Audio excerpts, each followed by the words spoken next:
Alright, welcome back. This lecture is now going to talk about a new topic called loops, which are very, very useful. Suddenly our programs get to start looking like this. They come back around. They loop. Okay, so let's get started. I should motivate this topic for you if the guess the number example wasn't a good enough one last time. So we have been copying and pasting some things. So for example, I did the guess the number. That was probably the biggest problem. We don't like that. I'm sure you've done it yourself. Things like the silly doubles as well. Like, I had to type 10 lines of this, really? It's kind of useless. There's a better way, okay? So we can make programs that revisit parts of them, rerunning that code. And they can rerun that code forever and ever and ever until we ask them to stop doing that. So right now we have programs that can look like this. They can finally branch and do one thing or another, and eventually come back along and do straight line code some more. What we would like is all of that as well as this. Okay, we want straight line code, some branches, sure, whatever, and then also go back. Okay, we would like that, please. That is what we want. This right here, this loop. Whee! So the code can rerun itself. Okay? So, yeah. Right now, we're just a bunch of straight lines and branches, and we'd like to add these loop-de-loops. Okay? That is what we are going to do right now. Are you ready? So, the first piece of syntax I'm going to teach you is called a while loop. And let's make that not underlined. So a while loop is very similar to an if statement. It's while and then a Boolean expression again, and then a body again, and then eventually it ends and you have the rest of your code, but it loops. Okay, you can come in along here, like you got your ... and so the ... happens first, but then it runs the Boolean expression just like an if statement would. And if it just happened to be true, it's going to run the body, however long that was. So it does the body. And then it'll come back and retest the Boolean expression and rerun the body whenever it's true. Isn't that cool? And then finally, whenever the Boolean expression becomes false, then it starts running the rest of the code. Okay? So I'll call that rest. So that's the execution diagram. And now I want to give you a fun example. So for my demos, I'm going to print /sum the numbers from 1 to 10. Okay, so first we'll do the printing. Let's try that. The idea is we're going to use a loop to repeatedly print something. Okay, we're going to repeatedly run code that prints something, and it just so happens that the things that we'll print range between 1 and 10. And the secret is to use an intermediate variable. Usually, when we're doing this kind of thing, we use a special name for our variable. If I isn't taken, we use I. Otherwise, we go to J or K or something. So I'm going to use a variable called I that I'm going to start out at 1, and I'm going to repeatedly see out I. Okay?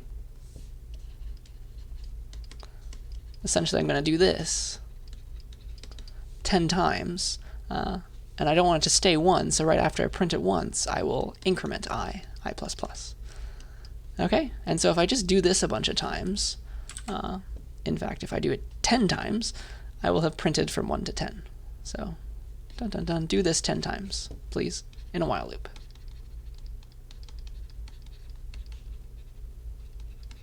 Okay, so let me show you the answer for this. It's a fun little example, and then we'll explain it. So, int I equals 1. We got to start it out. Start I at 1. And declare it, of course. Then we'll say, while I is less than or equal to 10, we'll say, see out I, and then not see out, but increment I by 1. And this, if I compile and run it, while is going to print the numbers from 1 to 10. Isn't that cute? That's a lot easier than saying, okay, see out 1, new line, cout 2, new line, dot dot dot.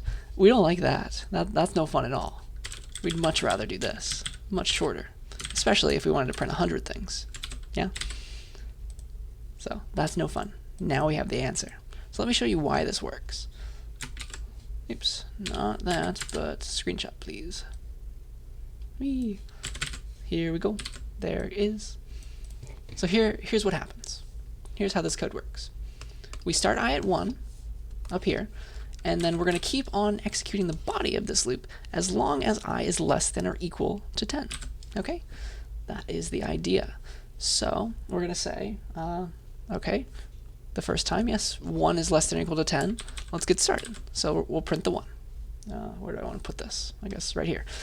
Print the 1. Increment I. So now I is 2. 2. Because we're going to try this condition again. 2 is less than or equal to 10. And then we're going to print our 2. Okay, you see that? And then we're going to increment again. So maybe I'll just keep this arrow right here. And I'll move it around. So now I becomes 3 because we've incremented I. Back to the condition. 3 is less than or equal to 10. Yeah. So we will print I again. Print the 3. On and on and on. I think you can see. Then we'll increment 3 to 4. And do this all over again. And I think you can see until we get to 9, nothing really exciting happens.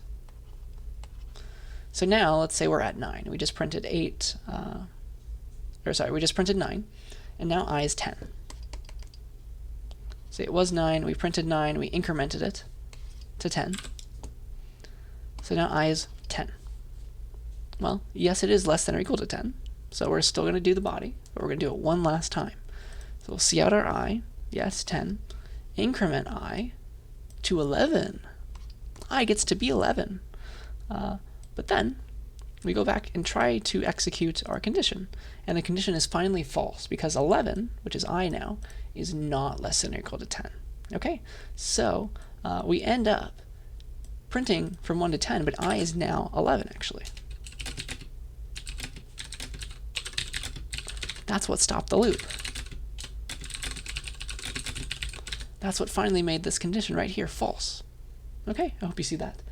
So that is how you can print from 1 to 10 using a while loop, repeatedly executing these lines right here. Okay, so that's really fun, I think. And now, let's get a bit fancier. I want to show you how to sum the numbers from 1 to 10.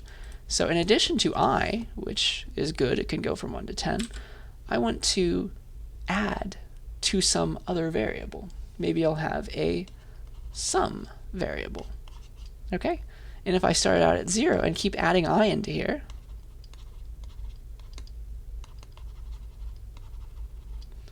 if I do that 10 times with I ranging between 1 and 10, the sum holds the sum of all the i's from 1 to 10, all the numbers from 1 to 10. So let me show you that. It's essentially the same idea. So I want to repeatedly, I'll start I at 1. I don't have to redeclare I. Then I'll start my sum at 0. And this condition ensures, based on what the value of I is, this ensures that the body will run exactly 10 times, assuming we increment by 1.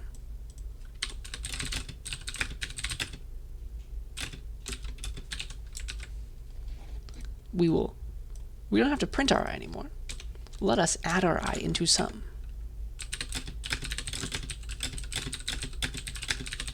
Okay, and I'll show you why this works in just a second as well. Add our I into sum, and then increment I by 1. And assuming we do this 10 times, I ends up being 11 again, but sum is the right answer. Maybe I'll put a new line before all this, just to show the difference. Just to mark that these are two different parts of the program. And the sum from all the numbers from 1 to 10 is correctly 55. So let me show you why this works. Because we had our I, we started at 1, and so then we first added sum to be whatever sum was, which was 0, plus I. So now it's 0 plus 1, 1. Increment I. Then we add I into sum again. Now I is 2, and sum is 1, so sum becomes 1 plus 2 is 3. Now we increment I. I becomes 3, sum is 3, sum equals sum plus I. That's 6. I becomes 4. We add 4 into 6. Now we have 10. And eventually, we're going to go all the way on and on and on until we get to 11 and 55. Okay, so just keep on adding some I into some, that is. That is 2 very neat examples of using a while loop to repeat code. Okay, these are 2 very, very common patterns, and I mean, they're very hard to come up with when you're first starting out, so that's why I want to just show you the pattern right now so that you get a hang for it, and then you can start changing this to fit your own personal programs. Okay, so this right here is hard to come up with, this little condition when you're starting out, I know. The idea is we start I at 1, and we want it to iterate, we want it to go 10 times through the body of this loop. Okay, this is called iteration. We'll talk about that. And as long as we increment I by 1 each time, we'll execute the body exactly 10 times, because I will go between 1 and 2 and 3 and 4 all the way to 10. Okay? And then it'll finally stop once I hits 11. Okay.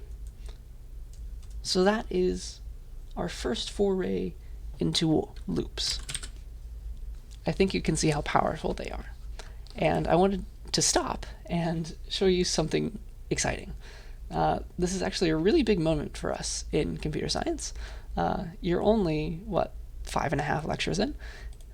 But your programs are as powerful as any programs could ever be, in fact. So let me show you.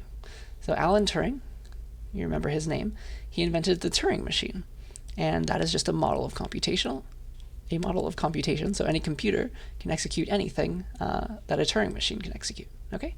So every computer ever made and ever could be made can be modeled by a Turing machine.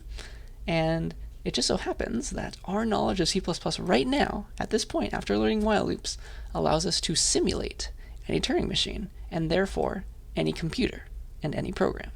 So we are now able to create any program that has ever existed or ever will exist.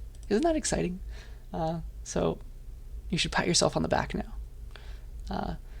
You might be wondering then, why don't we just stop the class? We are professionals, obviously. We don't need to learn anymore, do we? And the answer is, of course, no, because there are a lot of other features in C++ that make our lives so much easier as a programmer, and also a bunch of ideas that make our programs come together more nicely. Okay, so I just want to take a step back, congratulate you on this very important moment, and it's time to move on and talk about problems with loops. So a new kind of error is possible. Your program may never stop. Okay? They can run forever because they can keep on executing the same body and never stopping that body. Okay, something happens like if you say while true, like you literally say while the condition is true, and then you have your body. Well, true is always true, yeah? Oops. Then we're going to execute this body until the end of time. There is no false. False is never true, so false, this never happens. And the program can't continue and eventually stop. That's called an infinite loop, and Apple has a nice pun there. Their campus, where in Cupertino, where they do their work, their address. They got to name the street because they're rich people. Their address is one infinite loop. That's the name of the street, which is funny. So yeah, let me show you an infinite loop and then show you how to stop it. So let's forget the I++ here. So here is infinite loop. Infinite loop.cpp, and let's, I guess, put all this stuff around it.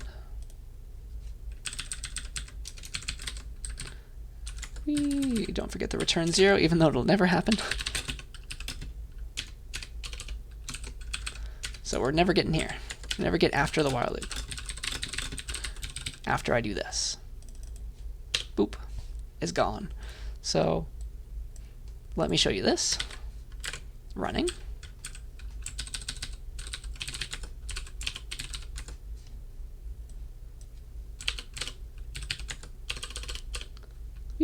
Okay, /infinite loop. And it's just going to print 1 until the end of time. So do not be scared. You can definitely close your terminal right now and it will stop the program, or you can type Control-C on your keyboard and that will stop the runaway program. Okay, so just say Control-C in the terminal. That stops any infinite loop that you have. Okay, so now you know. Don't be scared. You will write a ton of infinite loops, I'm sad to say, but that's how you learn.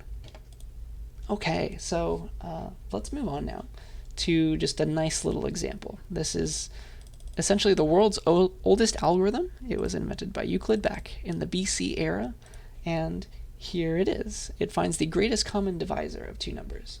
And if you don't remember what that means, let me pick two numbers, 12 and 18, and let's factor these. Let's split them up into prime factors.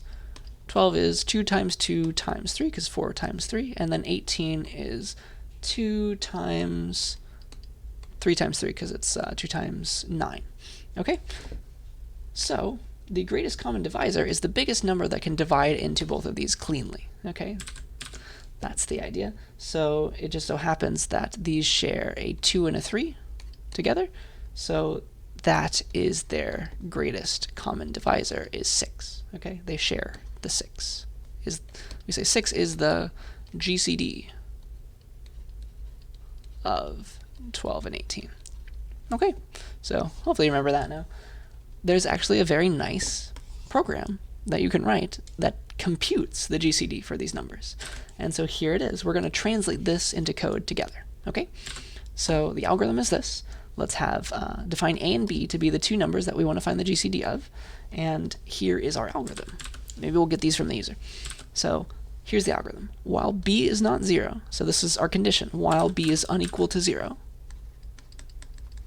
we're going to replace B. We're going to set B to be the remainder from dividing A by B. So we're going to say B equals the remainder of dividing A by B, which is A mod B. Okay, get that remainder. And then we're going to replace A with the previous value of B before we took the remainder, so we better have saved it. We could say A equals like original B, if we save B somewhere in original B. And then finally, we're just going to keep on doing that until B becomes 0, because that is going to stop this loop. So while B is not 0, we're going to keep on going. But the second this is false, which means B is equal to 0, we will stop. And at that point, when B starts holding 0, A holds the answer. Okay, so it's a weird little idea, but I don't want to explain this to you because this takes some more advanced math than you're ready to learn at the moment. All I want to show you is how you could follow this recipe and get at the answer. Okay, so we're just going to write all this together, translate it to code. That's a very important skill to have. Okay, so let us make our GCD program. GCD.cpp. So let's get our A and B from the user. Cout, I don't know, enter two numbers, A and B, and we'll just get them both at the same time, right? Why not? Enter two space-separated numbers. You can do this in C++. You can declare two variables at the same time, and you can also cin twice at the same time.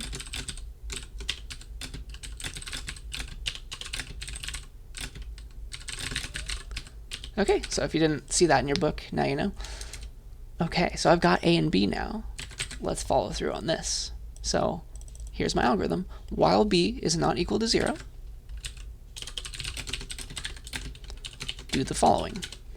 We shall replace B with the remainder from dividing A by B. So we've already worked through that in English. B equals A mod B. Okay. Now, we're going to replace A with the previous value of B before we took the remainder. So A equals original B, and we saved that before we took the remainder. So int original B equals B, because we're about to overwrite B, and we want the one that was before this. Okay. And yeah, we're just going to keep on doing that. Eventually, B will become 0, and when B is 0, it holds the GCD. So if we ever get here, that means that it's not true that b is not equal to 0. Do you see that? Because we would have kept doing this loop if this were true. So it must be false now, because we ended the loop. So what does it mean for it to not be true that b is not equal to 0? B is equal to 0, yeah? So that means the GCD is in B, or sorry, the GCD is in A, so we can just print that out. GCD of A and B is, well, it's going to be an A. Oh shoot, maybe we want to save these original values. Otherwise we can't actually do it like this, can we? Let's just say the GCD is. That's easier for me. So yeah, the GCD is going to be an A, so let's try this. This is our algorithm. I hope you see that it was possible to go from English to code and not have to like rip our hair out. Okay, so let's give 12 and 18 and see if it does the right thing. Oops, sorry, not infinite loop, but GCD.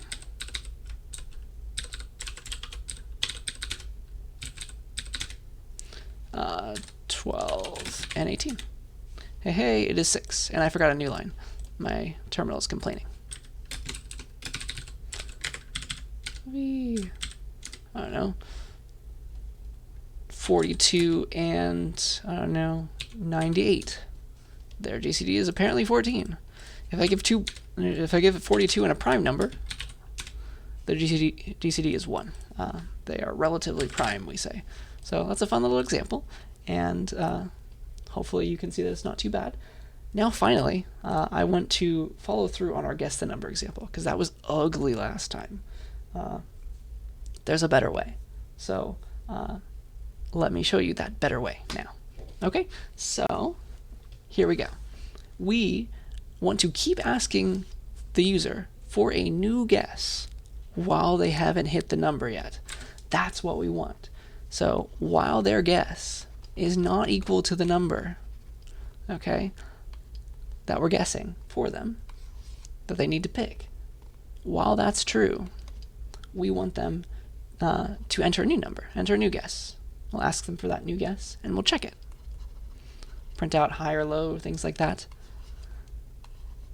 And we'll just keep on going while the guess is not the right number. Okay, we'll see if it's too high, too low, or not right. And then finally, if it ever so happens that the guess is equal to the number, we'll pop out of this loop, and then we can be done. We can exit the program. And we can do that in one of two ways. We can say exit from C standard library, or because we're in main, we can just say return 0. These are equivalent when you're in main. All right, so let's come full circle now. No pun intended. And we'll do guess the number the right way.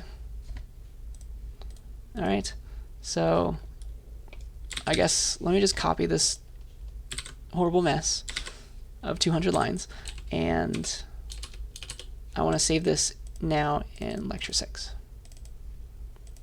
I'm going to call it guess oops.cpp. And I'm going to replace all of this with just 1. Okay, so I'm thinking of a number between 1 and 100. Let us repeatedly ask the user for something. So while our guess is not equal to the number, which we're saying is n, we want to repeatedly do all of this. Okay?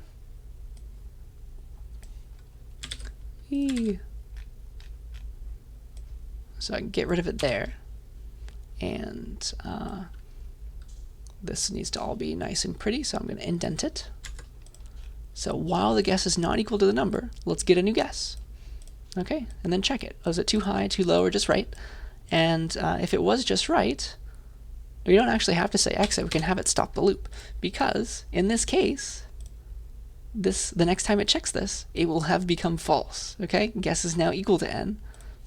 So if we get here, guess must be equal to n, and we can stop the program because we're done. The user got the number. Okay, I hope you see how this is all executing. It is respecting this little diagram. while the guess is not equal to the number, keep on asking for a new one and checking it. And once it's finally equal to the number, the user finally got it, can we exit the program? Okay, we can do our return 0. Okay, so let me show you this working. It's a very exciting sight to see. And then we'll go from there. There is a subtle issue right now, and we might run into it, or we might not. See if you can discover it. It might work, and I think it is. So I'm thinking of a number between 1 and 100. What's our guess? 50, too low. So it was too low, and our guess was now 50. Our number is who knows what, but it wasn't 50. So we're still in the loop. 75, too high. 62 again, too high. Okay, so it's lower than 62, and we keep on hitting all these cases, and we're staying in the loop, and we don't have to copy and paste this code a million times. We'll just keep on executing it as long as our guess is not equal to the number. Okay, as long as we still haven't got it right. All right, 55. Too high. Ooh, it's between 50 and 55. 52. 53 or 54. Hey, and we got it. Okay, the second we got it, that means this guess that we just found is actually equal to n. So we print you got it, and now guess is equal to n, and this is now false. So we pop out of the loop, and we're done. Okay? Please yell at me about this in office hours if you're not seeing it, but that's the essence of a while loop. It's really nice. The one thing that I have not done right yet in this program is right here. Guess is currently undefined. Okay? We don't ever want that. So guess GUESS. At the very beginning, it's declared but not defined. That is no good because it may just so happen to randomly be equal to, it's very hard for it to happen, it may randomly be equal to n, in fact. So there is a case of it saying like, oh, you got it, and never asking. So we want to make sure that this is always set to something that is not equal to n. So a good starting point is -1. That's not between 1 and 100, so it will never be n the first time. And now it is declared and defined, and it won't ever get a weird random value that may actually be equal to n the first time. Okay? So make sure to set this.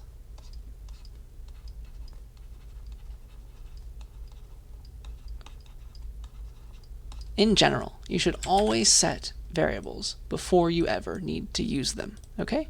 Before you ever expect them to have a value. Because if they're undefined, they could hold any possible value, and they might ruin your day, okay? Because they might hold the value you thought they could have never had. All right, so let's guess the number. Let's keep on trucking, and now talk about for loops. This is a different kind of loop, and you may come to prefer it.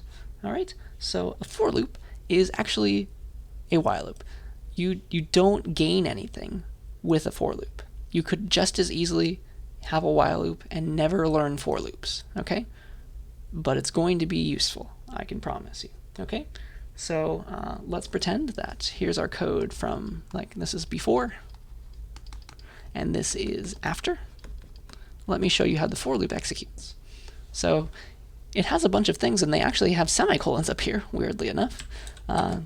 It takes 3 things in its parentheses: initialization, condition, and an increment statement, I call it. And then it also has a body. So here's how a for loop executes. You run your before, then you run your initialization just once. This initialization only happens once.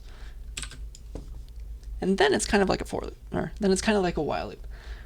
First, you run your condition, check it, see if it's true. If it's true, you'll run your body. And then you will finally run your increment statement. Okay? So that's the increment after the body. Okay? And then finally you'll come back and check the condition some more. Okay, and the second that becomes false is when the loop is done. Okay, and that gives you your after. Okay, so that is how a for loop executes.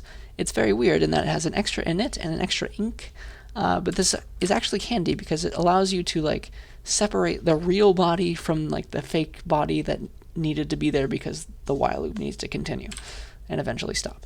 Okay, so I'm going to show you a 1 to 10 printing demo again, And let me show you why this works now. Okay, so I'm going to make space here, and let me make a new file called, I guess I don't need all of those. Yeah, let's copy this, 4.cpp. Here we go. So I'm going to print from 1 to 10. And here's how you do it. For int I equals 0, I is less than or equal to 10. Or, sorry, I equals 1, I is less than or equal to 10. I plus plus. And then we'll say cout I new line. That's the loop. That prints from 1 to 10.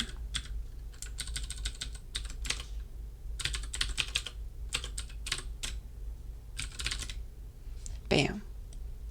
And you may be wondering, why? This looks weird. Why does this do that? Let me explain. Here is why. So here's my loop, and let me extract all the different parts of it. So first we have the initialization, then we have the condition, and then we have our increment. And then finally inside of here is the body. Just one line this time. And this is really useful. It's a bit different than our while loop if I go back to that. In that the body needed to contain the increment, the body needed, and outside of the body needed to be the initialization of the I variable. The for loop kind of packages it all together, which is really nice. So here's how it works. Initially, we run the initialization. That's the first thing that happens. So we're going to set I. We're going to make a brand new I variable, first of all, and set it to 1. Then we will check the condition before doing the body. Okay, so check this condition here. Is I less than or equal to 10? Yeah, it's 1. Okay, we're allowed to do the body. Print I. Okay, so we printed 1. And then, once the body's finished, we come back and do the increment statement. So this is really nice. It keeps all the extra stuff out of the body, because really this loop is meant to print things. It's meant to print I. And this part up here takes care of when to stop, when to start, how to continue. Okay, that's the idea. So I starts out being 1, I is now 2 because of the increment statement. Now we come back to the condition. We never run the initialization again. That only happens once. So is 2 less than or equal to 10? Well, it sure is. Well, let's print the 2. And I think you can see that it's going to increment again. Now it's 3. It's going to check if 3 is less than or equal to 10. Yes, it is. And so it's all going to work. And then once we hit, let's say we got to 9, we just printed 9. I++ makes it 10. And then 10 is less than or equal to 10, so we'll print it. And we'll do I++ because that's the increment statement. And now we have I being 11, coming back and now doing the condition once more. I is greater than 10, and so it is not less than or equal to. And so we stop. Okay, so I ends up being 11. We've printed from 1 to 10 onto the screen, though. Isn't that nice? So that's a for loop, and I encourage you to go back and forth between the while example and the for example that do the same thing. Okay? All you have to do to make a for loop is to stick this in the initialization, keep the same condition, keep the same body except for all the stuff that increment. Just plop that over here now. Okay, it kind of makes it a bit cleaner, I think.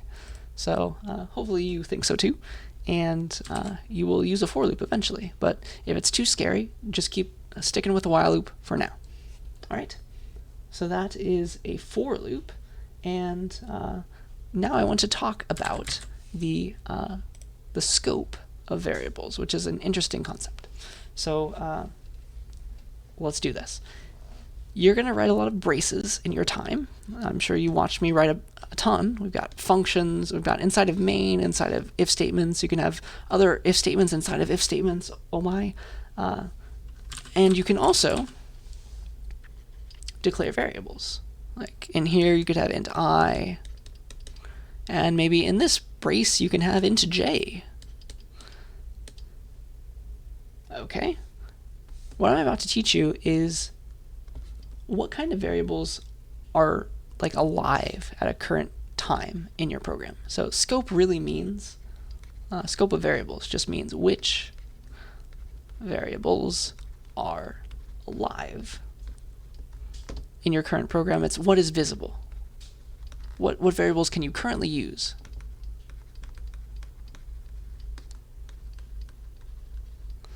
Okay, so yeah, the idea is that the variables that you create only live between their opening and closing braces.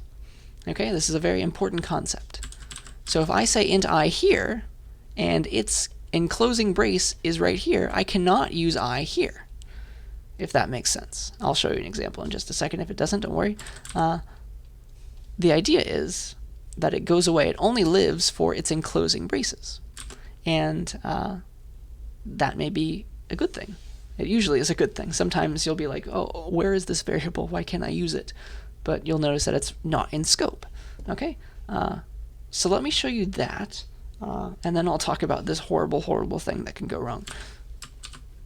Okay. So I'll call it scopes.cpp. And here's the idea. So I'm going to have int I equals 1, let's say. And then I'll say if I is equal to 1, and it is, I will then do int j equals 2, okay? And that's how this works. Okay, so what I can do is find the braces for all these variables. So I lives between main's braces. And j only lives between the if statement's braces.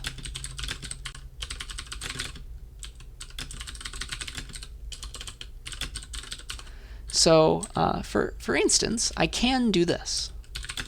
Because I is still alive, I ends here. So I dies right here, in essence.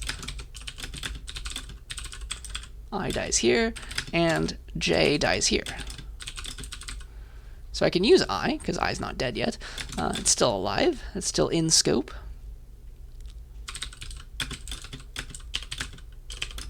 I is still in scope. And we can use it. We can print it out here, of course. That's the idea.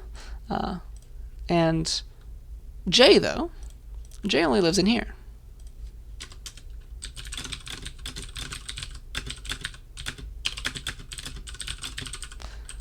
But j is not in scope down here.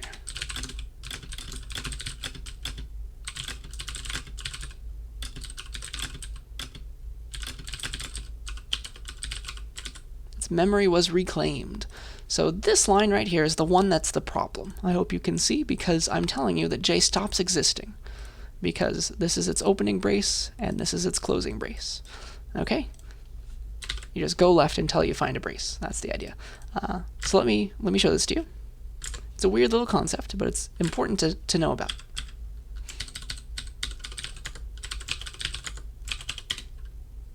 Okay, so yes, line 14, it's saying j was not declared in this scope. Oh man, it's as if these terms that I'm teaching you, other people use them. Okay, so you can't do this one, and so I have to comment it out. Everything else works though. Okay, yeah, so just make sure to use variables as long as they're still in scope. And now here's the horrible, horrible thing that you can do, and I never want you to do it. You can make a variable in an inner scope with the same name as a variable in the outer scope. So instead of j here, you could do int I again. Never do that, because that will confuse you. It's horrible. It's called shadowing. It shadows the outer version. Please don't ever do this. Let me show you that it's possible, and then I want you to never do it. Okay? Dun dun dun. Int I equals 42. I have now shadowed the outer I. I can say cout I, new line. No error. This I printed this one. It was 1. This I printed this one. It was 42. That's disgusting. And notice, when I print I back down here, oh, yeah, it's still 1. It was a different variable. You see the problem now? This makes everything so super confusing. You don't ever want to do this, and this will be the source of many, many problems. If you accidentally do this instead of this, you will not be setting I anymore, the original I. You will be making a new one and shadowing the old one. Okay, so just keep that in mind. It's a weird concept, but it is useful to know about. Very, very useful. All right, so that's the scope of variables. And now finally, I think the last thing that I want to talk about today is how to lowercase a string. Okay, so how does one do this? We need to accept a string from the user, or just have one to begin with. So maybe we'll get a user to please enter us a string. So maybe they type in blah or something like that. So if the user types in blah and hits enter, we got that variable. Okay, maybe in our string s, we can just set it to begin with. String s equals blah or something. So yeah, let's just pretend it's like that. And then is where the issues start. We need to figure out how to go from there to like the lowercase string, blah, every character. And so some kind of magic needs to happen in between here and here. All right, so let me show you the magic. Now, remember what S itself looks like in memory. So S holds the 4 characters, B, L, A, and H, at indices 0, 1, 2, and 3. And here's what you could do. Here's what you should do if you want to lowercase this string. What you should do is you should visit every index of the string. Okay? So look at this one, look at this one, look at this one, look at this one, and then call toLower. You remember that library function? Call the toLower function to reset that particular character. Okay? That is the key. All right? So again, if I recopy this, BLAH 0, 1, 2, and 3, you want to use an I variable again to figure out which index you're currently working on, started at 0, and then use this 0 to go at S, okay? Please change S at 0 to be toLower of S at 0 and increment I. Okay, you see the game? And always, you're always going to end up incrementing your I variable. That's the idea. And then you'll hit L. I is equal to 1, S at 1, let's change that to be whatever it was, S at 1, but toLowered, okay? So there's the little L now. And when you go through a string like this, every index in it, you say that you're iterating through it. You're iterating through the entire string. We say that loops iterate, just in general. Loops iterate through something. When we're using our I variable to go through a string, to go through all the indices that exist in a string, we say that we're iterating through that string.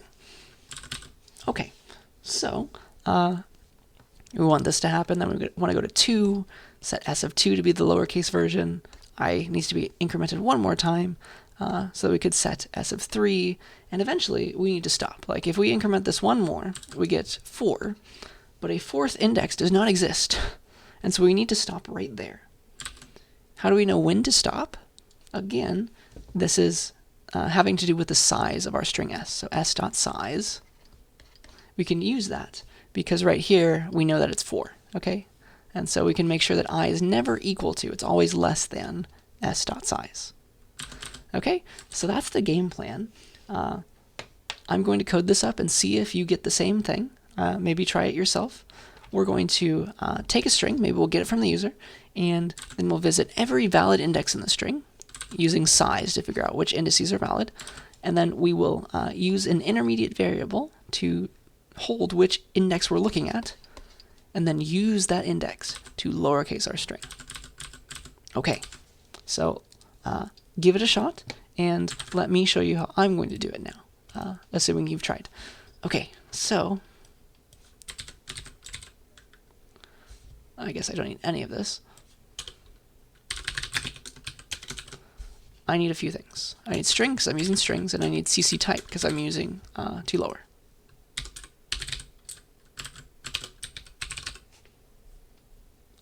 Okay, so this is lowercase.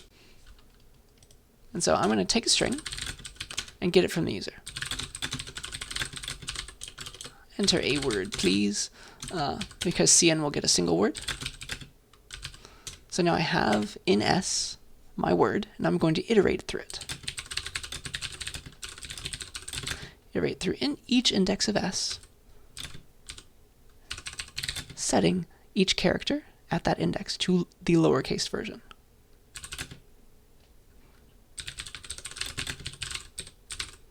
Okay, so I need a loop. I'm going to use a for loop. You can alternatively use a while loop, and I'll show you both ways, actually. Maybe I'll start with while, actually. Let's do this. While, I'm going to have I eventually, while I is less than or equal to all the valid indices. So if the size is 4, I want I to be from 0 to 3 and not include 4. Okay, so actually I need just less than s.size. And so I need to do I++. I need to start I at 0.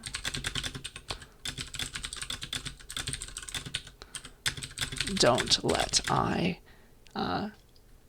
go past the string, the valid indices in the string, and then advance I. And so now right here, what I need to do is work on the current index. So go to s.at_i and replace it with the smaller, or the lowercase character. So I can say s.at_i equals whatever it was, I'm about to replace it, s.at_i, but 2 lower. Okay, it's the same character. The same thing that was there, but lowercased. Okay? So there we go. Now you've got it. I think, let me show you this, and then I'll show you the for loop way.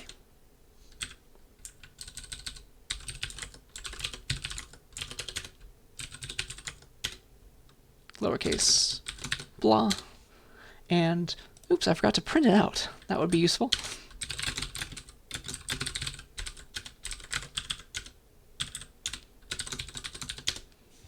So I've changed the string, and I'm going to reprint it out. Okay, I got it, and now I'm going to print it out to the user, lowercase blah. Isn't that cool?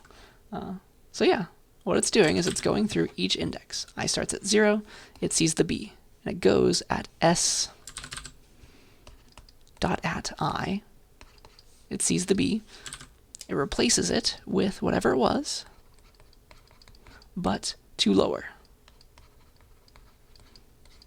Okay, so that's the fun way to do things.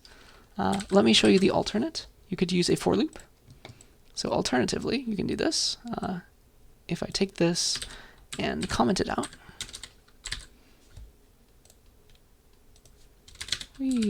alternatively, the for loop way, here's how you turn a while loop into a for loop very quickly. While to 4, this is the initialization.